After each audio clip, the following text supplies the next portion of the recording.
We're live. Welcome to Blocks and Frocks with me, Gillian Gottsell, and my partner, Lisa Gibbons. Hello. Hi everyone. Happy Friday. Yeah, we took last week off because it was a long weekend. I think it was the longest public holiday weekend we've ever had here in Ireland because we had St. Patrick's Day and a new one, St. Bridget's Day, one after the other. So it was like a 4-day weekend. It was buzzing. St. Patrick's Day was buzzing. It was like people, because of COVID, I suppose, and the global pandemic, people hadn't been out in so long. So people were just dying to be out and about and dying to meet and mingle again. So the parade was amazing, absolutely amazing Were this you at year, the I think. parade in Dublin? Yeah, I went to the parade in Dublin and it was just wonderful, and lots of high fives from people that were in the parade and coming over and just embracing each other, embracing the fact that we're all here and we're all together. There was lots of Ukrainian flags. It was lovely. It was lovely. There was lovely Yeah, I heard that atmosphere. there was someone joking saying, God, they only just arrived here. We've made them go in the parade already. For a week. Get out of the parade quickly. Put them to work. Oh God, it's terrible, but it was lovely. It was a lovely sense of community and togetherness. So it was. Because I know that I didn't go to the parade actually. Sorry about that. But I do know people I spoke with, like even the one in Gorey, which is close by to where I live. We're close in Wexford, but it's about half an hour away. It was packed. It was jammers. Yeah. All the parades were Yeah. jammers. This was all that pent up frustration for the last 2 years. They all had to get out and do Yeah. something. Yeah. Celebrate any excuse. Mad. So speaking of celebrations, we're going to have a quick chat this week. Just been a quick chat because we couldn't get any other birds in the nest in the trap. So Liberland. Yes, and I'm fascinated by this, right? So what fascinated me is you told me about Liberland when we first spoke last year, and you were like telling me about what it is and what it stands for. So we'll definitely speak about that again. But now that they're going into the metaverse, it makes it that more tangible. Again, it adds an extra element of like making it. This is something that has legs, potential. So what is Liberland, Jill? What is It's it? bizarre that for real land to have a metaverse makes it more real. So it's a micronation, and a micronation is defined as a nation that may not be recognized. There's a UN list of pre-recognized nations, and even like in Somalia, there's a place called Somaliland, which is also a micronation with 4 million people. So there are some Wow. big sort of entities in this world that haven't been recognized. And anyway, the founder is a man called Vit Jedlicka and his wife Jana, and he is a Czech economist and a libertarian. And he was very inspired. He wanted to make a world a better place. He wanted to use libertarian values to create a place that wasn't so. And I suppose coming from the Soviet sort of bloc of the Eastern world, there's a lot of government intervention, not so much freedom. But anyway, he just kind of went, it's too hard to make a new country, or to make an old country better. Let's find a new one. How So which is clever. as you do. So he went to Google and he found this little plot of land about 7 kilometers square in on the banks of the Danube between Croatia and Serbia. And he went there with his father and his partner Jana, and they were the founders. And he put a flag in, and he called it Liberland. So since that is, it's 7 years. It was the 13th of April, if I'm right, or it's the 14th. It's the Jefferson's birthday. Since that date, he has been struggling to get recognition. And the problem is that this piece of land, it's actually terra nullis, which is a Latin term meaning no land, and it was left over after the Yugoslavian breakup of that empire. And it's actually on Croatia's side of the Danube, but it was kind of left over. Nobody kind of claimed it. And Serbia's not too bothered about Liberland because it's not on their side, I suppose. Croatia, a bit more bothered, but they won't agree on it per se formally because there's still some territory arguments happening with the two countries. They haven't quite agreed on all the different ins and outs. Although you think on the Danube we kind of cut and dried. And I first heard of it. That was 2013. I first heard of it 7 years ago. It was 2015. I first heard of it when I was doing articles. I met people who were, I mean, what is this Liberland place? What is this Liberland? And then I happened to be in New York at a press conference, and I bumped into Vit was sort of a guest of honor there.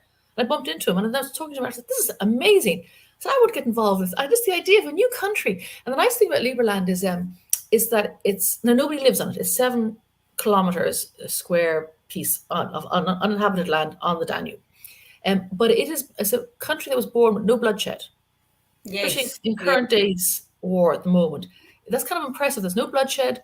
It's a piece of land that's been left over, and it's not quite confirmed, but it's getting closer and closer. The Liberland has different offices, different members of government. There's a meeting that I normally go to every Tuesday evening, but they changed the platform. I can't get onto the new platform, so I'm a bit slight out of some recent news. But it's an amazing idea. When they set it up originally, they got like, I don't know, 700. They put up a website. 700,000 people applied to become citizens. Amazing. Because like essentially, you don't have to give up your citizenship, Jill. You can. Well, I think it's only America that makes you give up your. Most countries you can have dual citizenship. My kids would have had English and Irish citizenship. Yes, so you'd be a dual citizen with Liberland. So I'd be an Irish and Liberland citizen. I haven't got my passport. I do have my citizenship certificate. I haven't applied for a passport yet, and I know friends of mine who've used the passport, and you wouldn't want to rely upon it. Hasn't got okay. But a friend of mine has got stamps on it. They've stamped them in different customs. He has a American passport, but it's kind of got through. So I'd heard all these things. And I met Vic, and then I said, I'd love to chat to you. When I got back from New York, he said, let's meet. And he sent me a link. So I thought I was going to interview him. Next, I'm in the middle of this international call. I'm going, oh, okay, this is a bit strange. So I've been going to it ever since. And then that same year, so was it 2015, I think it was? I should have checked these dates. He decided to set up a Floating Man Festival along the lines of the Burning Man Festival. Yes, and I'd heard of this actually. I'd heard of the Floating Man, yeah. So this is really cool. So I went. Now, it was kind of scary because at this stage, the Croatians, although they didn't want to claim that land, they wouldn't allow Liberland people to land on it. Mm-hmm. So many people in their days had been put in prison by going onto the land.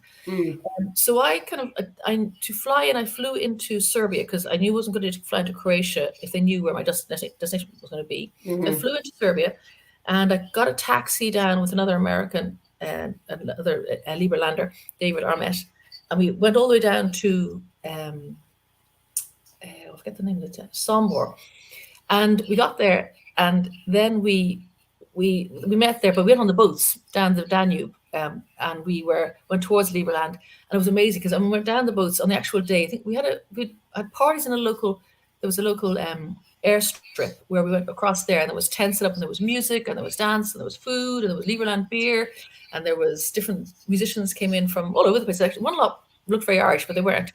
And it was a bit muddy, a lot of mud. It's like a bit like Glastonbury, I suppose. Mm. And then the second day we went down over the weekend. We went on the boats down towards Liberland. So the Croatian police were following us in, or army, I suppose, in boats, following us down. And then we got to the actual beach where Liberland was. They were all lined up there with their big, huge machine guns. So we weren't oh my God! So Vic, being a bit of a daredevil, he got out in his what do you call those things? The car, paddle, yeah. Well, no, it's like a motorbike on the water. What's that called? Oh, your jet ski. Jet ski, thank you so much. Yeah. Thank you, my brain's out. Get off the jet ski, just zooming around the place. He said, did I want to come on? I'm going to dress. I said, I don't think so, because I fell off and drowned. We went down and we had our lunch on the boat, and then we went over the other side, and we all got off and we got onto Serbian land, just look across at it, but we couldn't actually get onto the actual Liberland and came back. So it was amazing. So they, of course, since then COVID has intervened, so there hasn't been so much action. But Liberland itself, like they've set up the Liberland Aid Foundation, where they have done good work with Haiti in particular. They've done donations there for schools and stuff like that. They set up a free trade zone in our patent, so people can register their companies there and be in a free trade zone.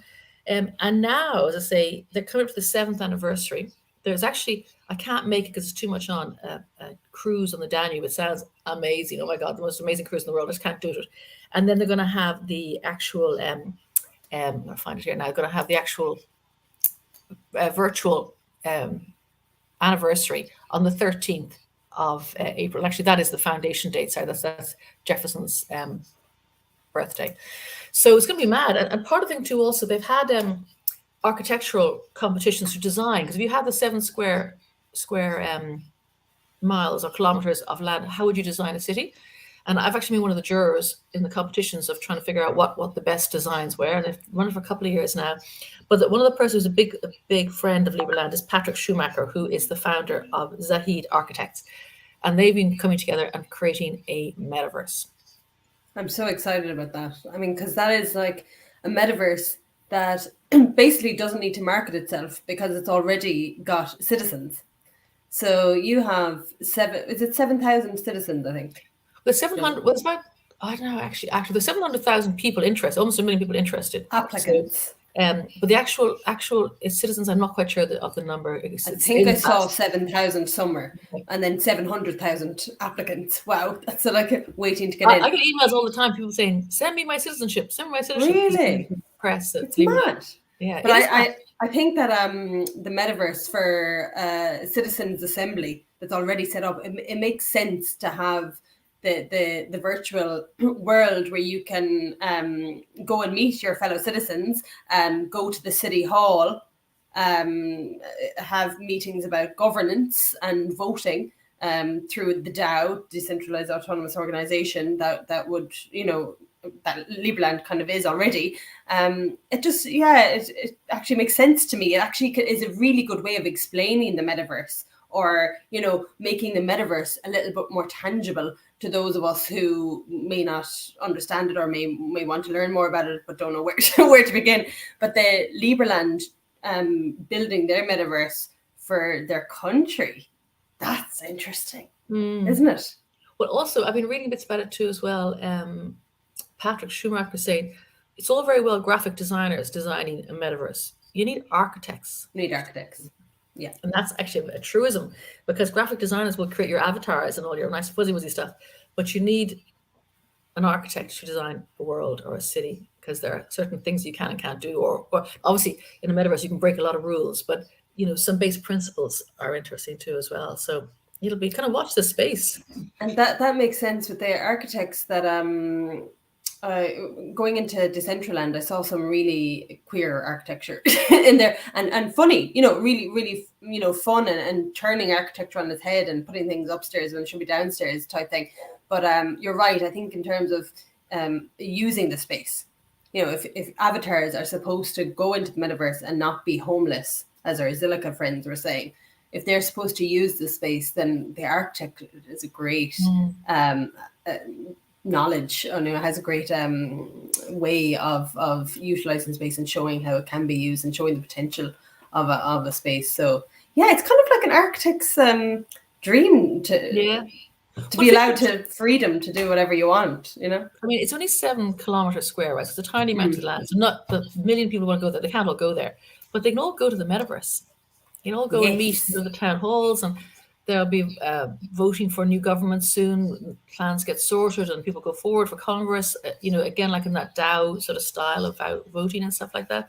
So it is going to be very interesting. And then how can you set up your company in the duty-free zone? What does that mean for your tax? And if you're a citizen, can you get a passport? And how do you travel? It's the metaverse brings it much more closely, because if you think about it, as I say, I haven't been on the meetings the last month purely because I can't get onto my mobile won't do it.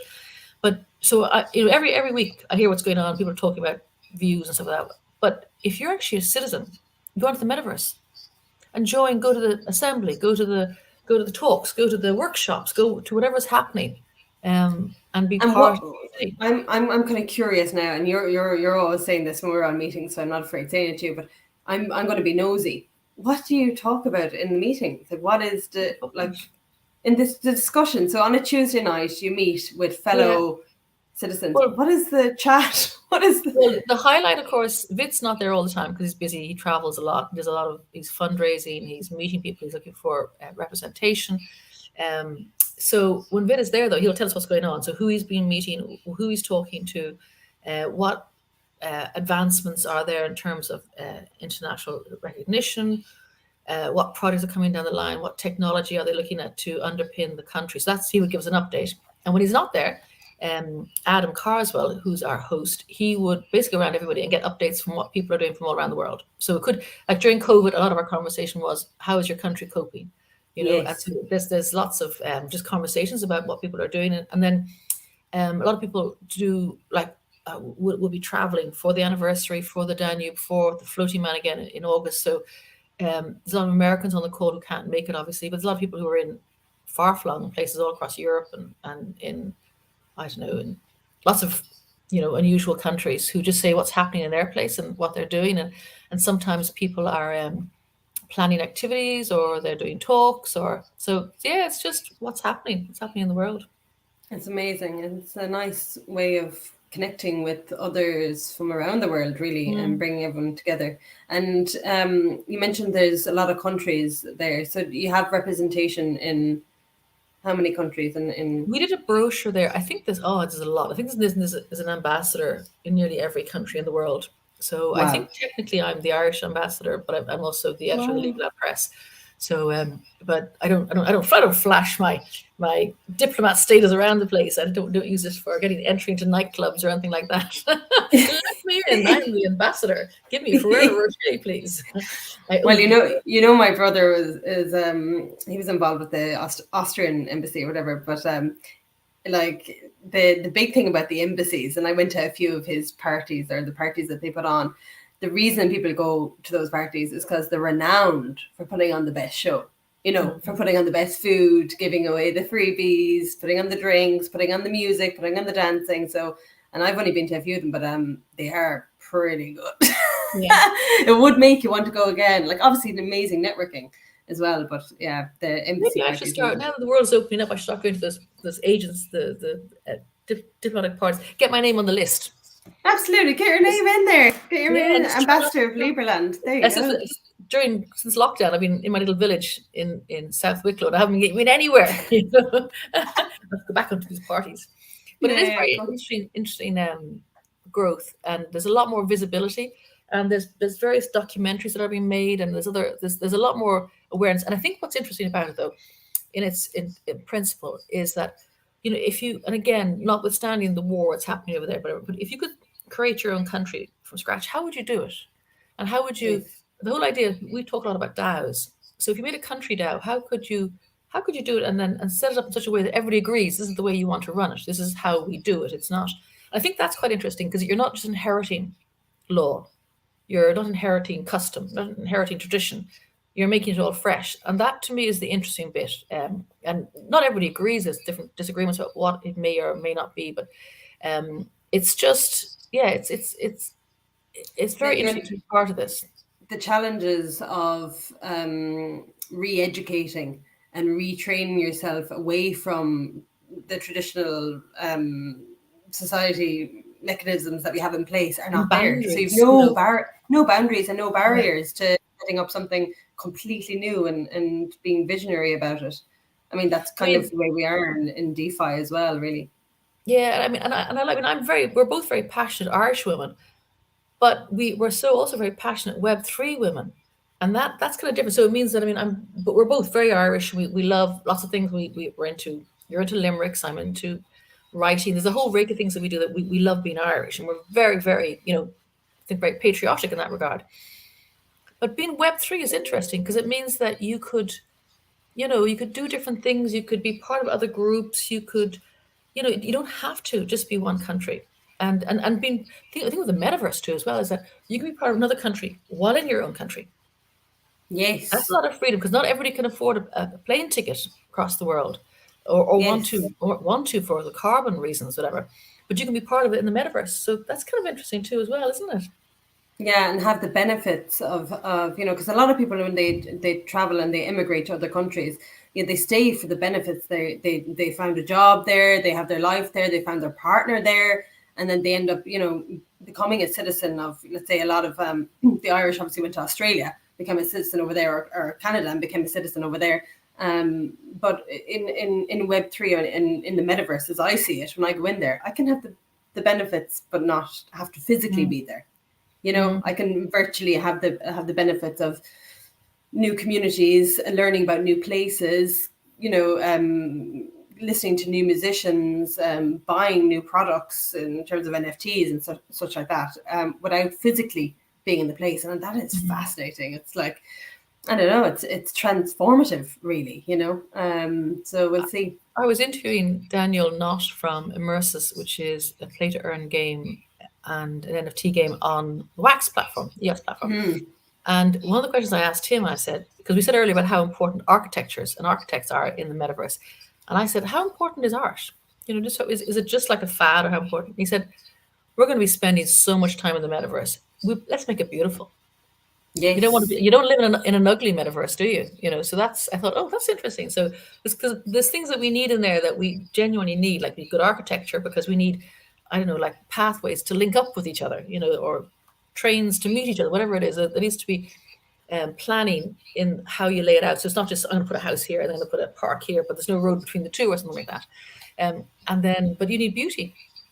Yes, so you need art in there and too, well. and that actually plays to the point where a few years ago, and I was working in the travel industry, I said, oh God, the travel agents in general, I was thinking, okay, well, with the introduction of booking everything through Ryanair directly and Airbnb directly and Booking.com directly, travel agents are they as needed as before? Maybe not, but they're very much, their skill set is very much in demand in the metaverse, because setting out itineraries, organizing events, planning is going to be so key into where people go, what they do, from start to finish, like agenda setting, as I said, itineraries for people. And that's what travel agents There's a do. lot of job. Isn't that funny? So travel agent in the old world might be losing ground.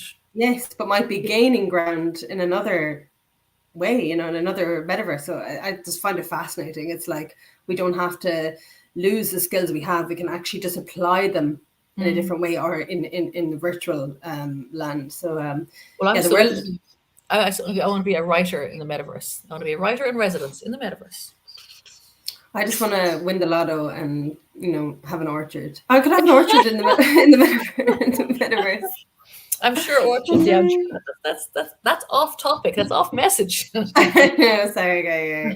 But what Irina said a few weeks ago. Irina she's head of metaverse for Unique Network. What she was saying about you can test and trial ideas in a metaverse. That would be interesting in Liberland as well. So let's say you're planning maybe to use some portion of Liberland physically as farming to grow crops or grow sustainable agriculture on a section of the 7 kilometer piece of land.